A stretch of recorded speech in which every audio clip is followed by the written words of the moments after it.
नमस्ते दोस्तों, आज हम पढ़ेंगे नृत्य शिक्षकयोर विवादः।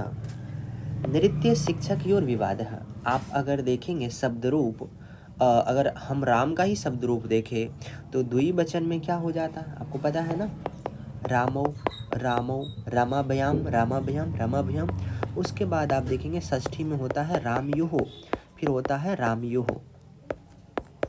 जो विसर्ग है यहाँ पर विसर्ग ही र बन गया है। शिक्षक योर यानी शिक्षक योर यानी शिक्षक यो हो, इस तरह से है वास्तव में।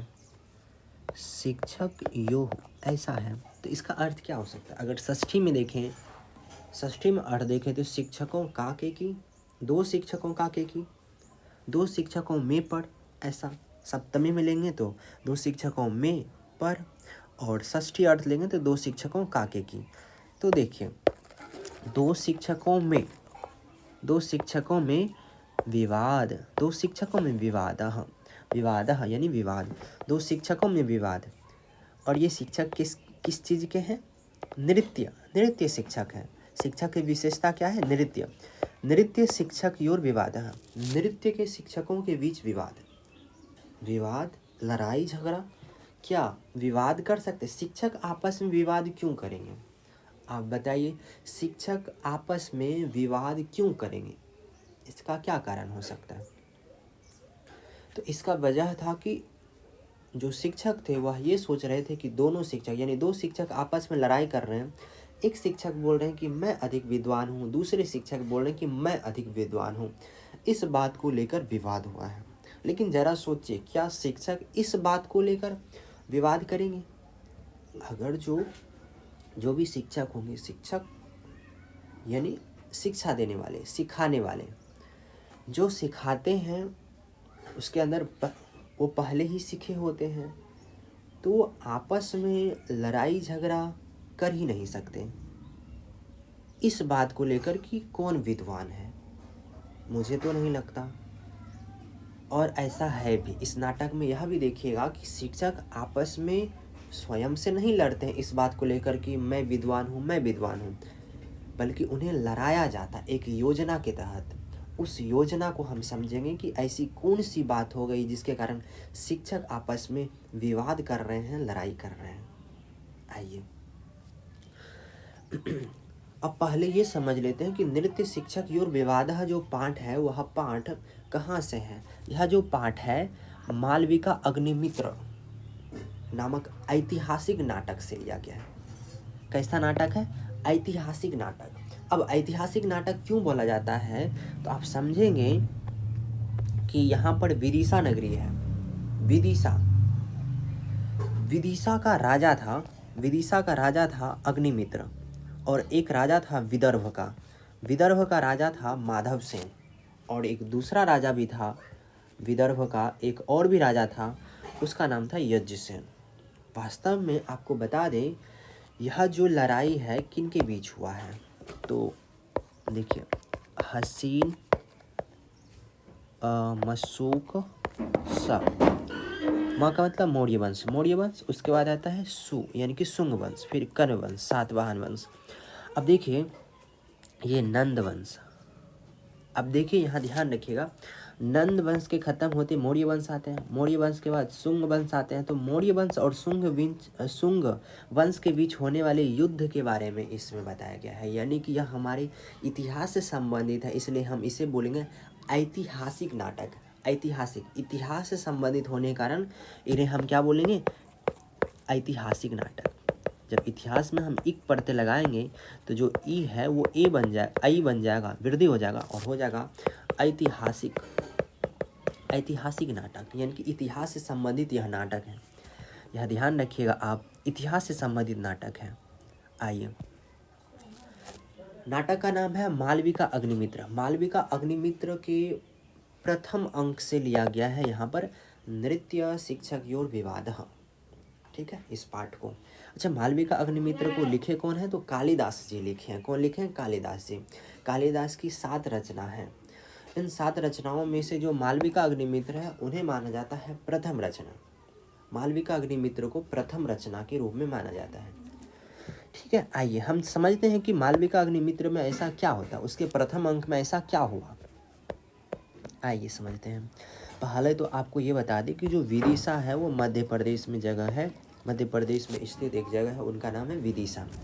ठीक है, जो आर्ट्स के विद्यार्थी होंगे वह समझ रहे होंगे विदिशा। ठीक है, अब विदिशा के नीचे नीचे आइएगा, यानी कि महाराष्ट्र का ये पूर्वी वाला इलाका, ये वाला इलाका, पूर्वी वाला इलाका विदर्भ के नाम से जाना जाता है। ये महाराष्ट्र का जो पूर्व वाला इलाका है वो विदर्भ है।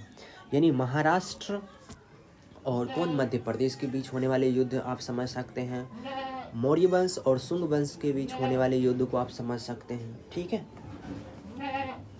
यानी कि विदर्भ और विदिशा के बीच होने वाला युद्ध। आइए समझते हैं इन्हें। पहले हम समझेंगे कि इस विदिशा यानी कि मध्य प्रदेश यानी कि विदिशा का राजा कौन था। तो आपको पता है शुंग वंश का शासक था पुष्यमित्र। पुष्यमित्र का ही एक पुत्र था, पुष्यमित्र का पुत्र का नाम था अग्निमित्र। ध्यान रखिए कि अग्निमित्र कहाँ था, अग्निमित्र विदिशा का था। अग्निमित्र कहाँ का था राजा, विदिशा का। अग्निमित्र कहाँ का राजा था, विदिशा। अग्निमित्र यानी अग्नि की जो दिशा होती है विशेष होती है विदिशा, यानी अग्निमित्र विदिशा। याद रखिए अग्निमित्र कहाँ के थे, विदिशा के। अग्निमित्र कहाँ के थे, विदिशा के थे। और उनके पिताजी का नाम क्या था, पुष्यमित्र। मित्र लगा हुआ है तो ऐसे भी पुष्यमित्र अग्निमित्र। पुष्यमित्र के पुत्र कौन थे, अग्निमित्र। ठीक है, अब अग्निमित्र ना 2 शादी कर चुके थे। एक इरावती नाम की रानी थी, दूसरी कौन थी, धारणी। अग्निमित्र की शादी होती इरावती से, दूसरा धारणी। प्रथम पत्नी धारणी थी, दूसरी इरावती थी। ठीक है, अब इतना समझ के कि अग्निमित्र की 2 पत्नियां हैं, इरावती और धारणी। और धारणी का एक भाई है वीरसेन। धारणी का जो भाई है वो वीरसेन है। ध्यान रखें, धारणी का जो भाई है उनका नाम क्या है, वीरसेन। अग्निमित्र का मित्र बोल सकते हैं, वो गौतम है। उनका नाम क्या है, गौतम है। ठीक है, अब आइए समझते हैं एक और नगरी, क्योंकि विदिशा के बारे में समझ के विदिशा का राजा कौन है, विदिशा का राजा अभी कहानी में कौन है इसलिए बोल रहे हैं क्योंकि अभी आप इस चीज़ को आप समझ सकते हैं कि आप इस काल को अभी जी रहे हैं, आपकी जिस समय ये युद्ध हो रहा है। ठीक है, विदिशा का राजा कौन है, आप बोलेंगे अग्निमित्र, पुष्यमित्र का पुत्र अग्निमित्र। अब विदिशा के ठीक नीचे अगर देखें तो विदर्भ है। अब जो विदर्भ है, विदर्भ का राजा कौन था, माधव सेन। कौन था जी, माधव सेन था। और माधव सेन का जो चाची है, चाची का जो बेटा है, चचेरा भाई बोल सकते हैं, चाची का भाई, चाची का बेटा चचेरा भाई हो जाएगा। तो इनका जो चचेरा भाई था, माधव का जो चचेरा भाई था, उनका नाम था यज्ञ सेन। बहुत बड़ा दुश्मन समझिए, यानी माधव सेन और यज्ञ सेन दोनों भाई हैं, आपस में चचेरा भाई हैं, लेकिन दोनों एक दूसरे के दुश्मन है, कट्टर दुश्मन है, ध्यान रखें। ठीक है, माधव सेन का एक मतलब माधव सेन की जो बहन है उनका नाम है मालविका। माधव सेन की जो बहन है उनका नाम क्या है, मालविका। ध्यान रखिएगा, Madhav Malavika same to same. तो माधव सेन की जो बहन है उनका नाम क्या है जी, मालविका है। ठीक है, भाई बहन है आपस में। अब ध्यान रखिए माधव सेन जो है उनकी इच्छा थी कि मालविका की शादी जो है वो किन से करे, माधव सेन की इच्छा थी कि मालविका की शादी अग्निमित्र से हो। ध्यान रहे, विदिशा का राजा अग्निमित्र है, विदर्भ का राजा कौन है, माधव सेन है, और दूसरा राजा कौन है जी, माधव सेन भी है, और उसके बाद यज्ञ सेन भी है, वो भी वहीं पे राज कर रहे हैं, राजा है वहीं के। कहाँ के, विदर्भ के। ठीक है, कहाँ के राजा है, विदर्भ के। विदर्भ के 2 राजा, एक कौन, माधव सेन, दूसरे कौन है, यज्ञ सेन। ध्यान रखिएगा, एक तो विदिशा के राजा हैं, विदिशा के राजा अग्निमित्र, और विदर्भ के 2, एक माधव सेन, उसके बाद कौन है, एक तो माधव सेन है और दूसरे हैं यज्ञ सेन। माधव सेन और दूसरे कौन है, यज्ञ सेन, ये ध्यान रखिएगा। आइए आगे बढ़ते हैं। जो विदर्भ का राजा है माधव सेन, जिनकी बहन है मालविका। ठीक है, जो माधव सेन है उनकी जो बहन है वो कौन है, मालविका है। जो माधव सेन है, माधव सेन यह चाहते हैं कि जो मेरी बहन मालविका है उनका विवाह, मालविका की जो विवाह है उनका विवाह किनसे हो जाए, अग्निमित्र से हो जाए। क्या चाह रहे हैं, अग्निमित्र से हो जाए। ठीक है, इसलिए वह कभी कभार मिलने के लिए भी जाया करते थे। विदर्भ से विदिशा जाया करते थे मिलने के लिए अग्निमित्र से। कौन जाते थे? माधव सेन। एक बार ऐसे ही माधव सेन जा रही थी मिलने के लिए, तो क्या करते हैं, इनका जो चचेरा भाई है यज्ञ सेन क्या करते हैं, इनको बंदी बना लेते हैं। माधव सेन को बंदी बना के जेल में डाल देते हैं। माधव सिंह की जो पत्नी वगैरह है सबको जेल में डाल देते हैं। अब माधव सेन के दिमाग में था कि मेरी जो बहन मालविका है उनको भी बंदी ना बना ले, क्योंकि मालविका का शादी कराना चाहते थे किन से? अग्निमित्र से। तो माधव सेन क्या करते हैं, अपनी जो मंत्री है, मंत्री का नाम था सुमति को बता देते हैं कि जो मेरी बहन मालविका है उन्हें आप कहाँ पहुँचा दो? विदिशा पहुँचा दो। कहाँ पहुँचा दो? विदिशा पहुँचा दो। तो जो माधव सेन का जो मंत्री सुमति है, सुमति क्या करते हैं, अपनी बहन यानी सुमति की बहन का नाम है कौशिकी। सुमति की बहन कौशिकी यानी सुमति अपनी बहन कौशिकी और कौन, और माधव सेन की जो बहन है मालविका, उनको लेकर, यानी कि ये तीनों ही यानी कि कहाँ से, विदर्भ से विदिशा की ओर चल पड़ते हैं। विदर्भ से यानी कि ये सब कहाँ रह रहे हैं, सुमति, कौशिकी और मालविका, ये सब कहाँ रह रहे हैं, विदर्भ में रह रहे हैं। विदर्भ से इनको कहाँ जाना है, विदिशा यानी अग्निमित्र के पास जाना है। विदर्भ से जब विदिशा जा रहे तो आपस में मतलब जाते जाते ये सब थक जाते हैं तो विश्राम करने लगते हैं जंगल में। लेकिन वहीं पर डाकू आ जाते हैं। डाकू के आक्रमण के कारण सुमति की मृत्यु हो जाती है, यानी सुमति को मार डालते हैं ये डाकू लोग। सुमति को जब मार डालते हैं तो कौशिकी जो थी वह भी मतलब कि मूर्छित हो जाती हैं। युद्ध सब जब हो रहा था तो कौशिकी क्या हो जाती है, वहाँ पे मूर्छित हो जाते हैं। और फिर जब वह मूर्छित हो जाती हैं, ये दोनों तो मतलब ये तो मर ही गए हैं और कौशिकी क्या है, मूर्छित अवस्था में, इन्हें कुछ पता ही नहीं चल रहा है कि अब हो क्या रहा है, नहीं हो रहा है। तो जो मालविका थी, मालविका को डाकू क्या करते हैं, उठा के लेकर चल जाते हैं और इस मालविका को दे देते हैं वीरसेन को। मालविका को देते हैं वीरसेन। आपको याद है वीरसेन वही है। वीरसेन कौन है, धारनी का भाई है वीरसेन। तो मालविका को लेकर डाकू कहाँ भेज देते हैं, वीरसेन के पास। वीरसेन देखते हैं कि मालविका संगीत कला में बहुत निपुण है। तो वीरसेन क्या करते हैं, अपनी बहन धारनी के पास मालविका को भेज देते हैं कि मालविका को संगीत और नृत्य आदि की कला सिखाई जाए। तो वीरसेन जो है मालविका को भेज देते हैं धारनी के पास। धारनी के पास कहने का मतलब है कहाँ भेज देंगे, विदिशा। कहाँ भेज दिए, विदिशा भेज दिए। तो मालविका के लिए धारनी जो है एक गुरु नियुक्त करते हैं नाट्याचार्य, यानी कि नाट्य के जो आचार्य हैं। किनको नियुक्त करते हैं, गंदास को नियुक्त करते हैं। किनको, गंदास को नियुक्त करते हैं। ध्यान रखिएगा किनको नियुक्त किए हैं, गंदास को नियुक्त करते हैं। मालविका को नृत्य सिखाने के लिए, मालविका को संगीत सिखाने के लिए गंदास को नियुक्त करते हैं। यहाँ तक समझ गए। अब देखिए, जब कौशिकी मूर्छित अवस्था से जब होश में आई तो देखती है मालविका नहीं है। जब मालविका नहीं है तो वह वहाँ से उठकर विदिशा जाती हैं। विदिशा जब जाती हैं तो विदिशा में जाकर सन्यासी बन जाती हैं, यानी सन्यासी को ग्रहण कर लेती हैं। और फिर किसी प्रकार वो धारनी के पास आती हैं और धारनी की कृपा से वह उनके ही अंतःपुर में यानी उनके ही महल में रहने लगती हैं। कौन, कौशिकी। अब ध्यान दें कि कौशिकी भी धारनी के पास पहुंच चुकी हैं और मालविका भी वीरसेन की मदद से मालविका भी पहुंच चुकी हैं धारनी के पास। ठीक है। वैसे जो कौशिकी है, कौशिकी तो पहचान ही जाती है कि ये मालविका है, लेकिन वह कुछ नहीं बोलती हैं, किन्हीं को नहीं बताती, वो चुप रहती हैं। अब यहाँ तक समझ गए कि दोनों ही पहुँच चुके हैं कहाँ पर, विदिशा, जहाँ वो पहुँचाना चाह रहे थे। ठीक है, यहाँ तक समझ गए। अब आगे बढ़ते हैं। धारनी ना चित्र बनवाई थी। धारनी, अब थोड़ा सा पैराग्राफ चेंज करके लिखेंगे ये सभी सारांश को।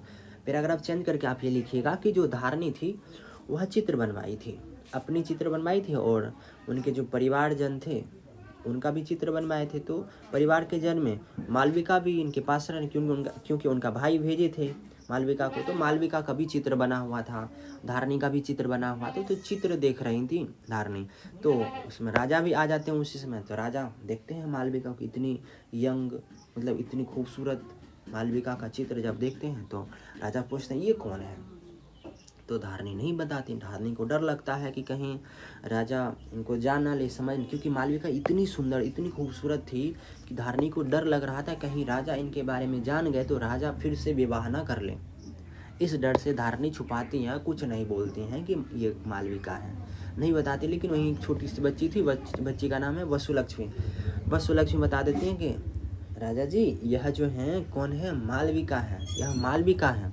वसुलक्ष्मी बता देती हैं कि यह मालविका है। जैसे ये नाम बताती हैं कि मालविका है, फिर जाके इनके बारे में जानने की और उत्सुकता बढ़ जाती है, क्योंकि यह देखने में बहुत ही खूबसूरत थी।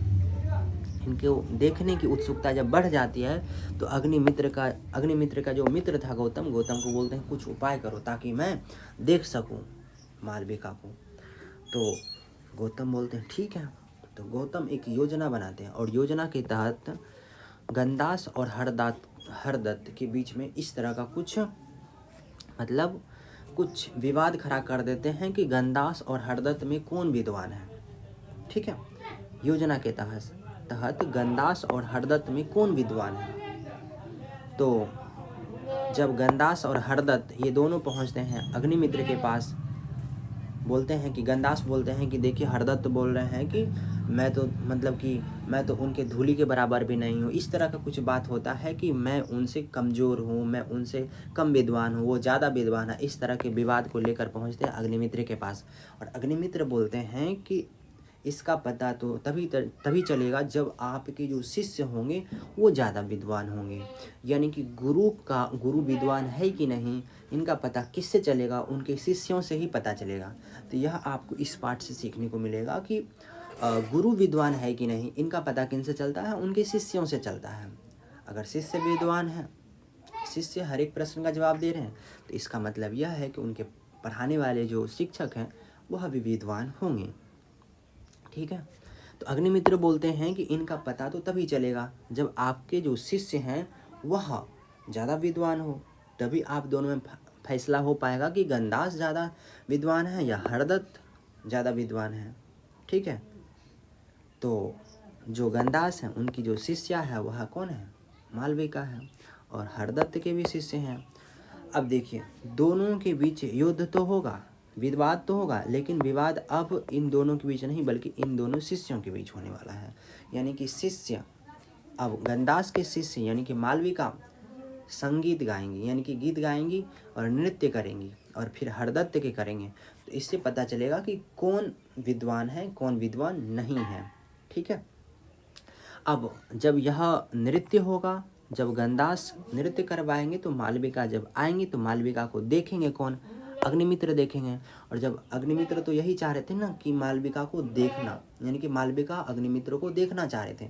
इसके लिए यह योजना बनाया जाता है कि गंदास और हरदत्त के बीच विवाद खड़ा हो कि कौन विद्वान है, और इस चीज़ को जांचने के लिए उनके शिष्य आएंगे, नृत्य करेंगे और संगीत गाएंगे, जिससे कि उनके शिष्य यानी गंदास के शिष्य को देखा जा सके, यानी मालविका को देखा जा सके। इस प्रकार की योजना बनाने का यही रीजन था। ठीक है, धन्यवाद। यहीं पर प्रथम अंक समाप्त होता है। जब आपसे पूछा जाएगा प्रथम अंक का सारांश लिखें, अथवा यह पूछ दे कि नृत्य शिक्षा की ओर विवाद पाठ का सारांश लिखें, तो आप यही लिखेंगे।